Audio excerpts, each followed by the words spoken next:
My daughter Reese and I used to watch a show called So You Think You Can Dance. Think American Idol, but just for dancing.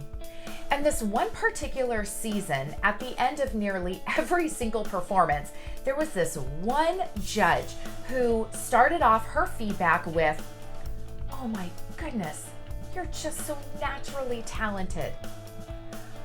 And I would cringe. Reese would just watch me because she knew exactly what was going on.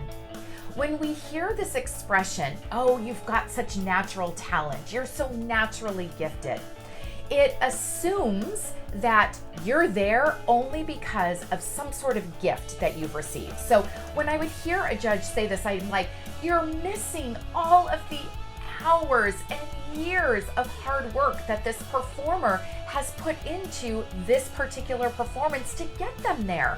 By saying, "Oh, you have such great natural talent," to me was discounting everything else that they've done. The other thing that it does, and not to this judge's fault, but it sets a tone.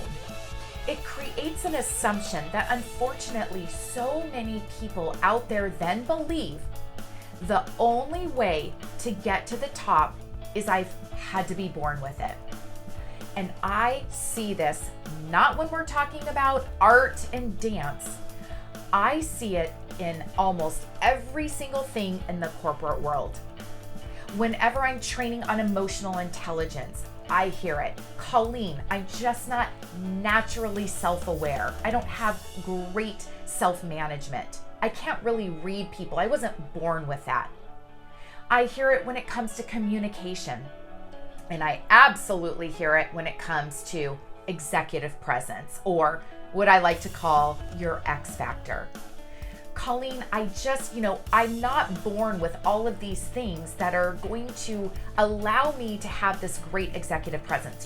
I see leader so-and-so over here at my company, and they've got some great natural ability. It's like they rolled out of bed and they just, they've nailed the executive presence. I can never be like them." And look, while having some natural talent at something gives us a little bit of a head start, but doesn't mean it's going to win the race for those people. In fact, those people who have natural talent and only rely on the natural talent and don't invest into sharpening those skills, they will be left behind. They only get a head start at the beginning.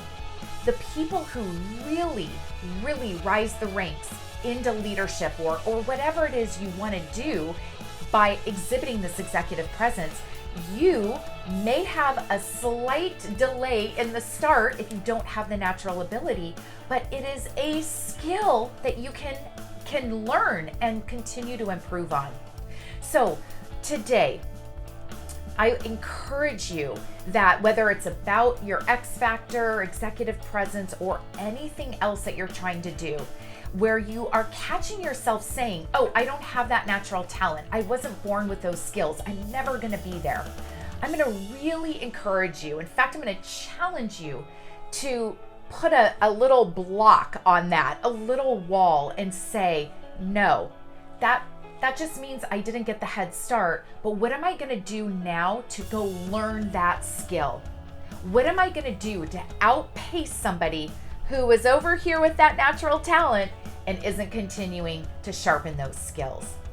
That's what I want for you. You do not use this as an excuse. I never want to hear anybody that I'm working with use this as an excuse. You have an opportunity in front of you to go engage, learn, and develop those skills. Again, executive presence is not just about your natural ability and what you're born with. You can learn this today. I'm here to transform your intentions into outcomes. Until next time.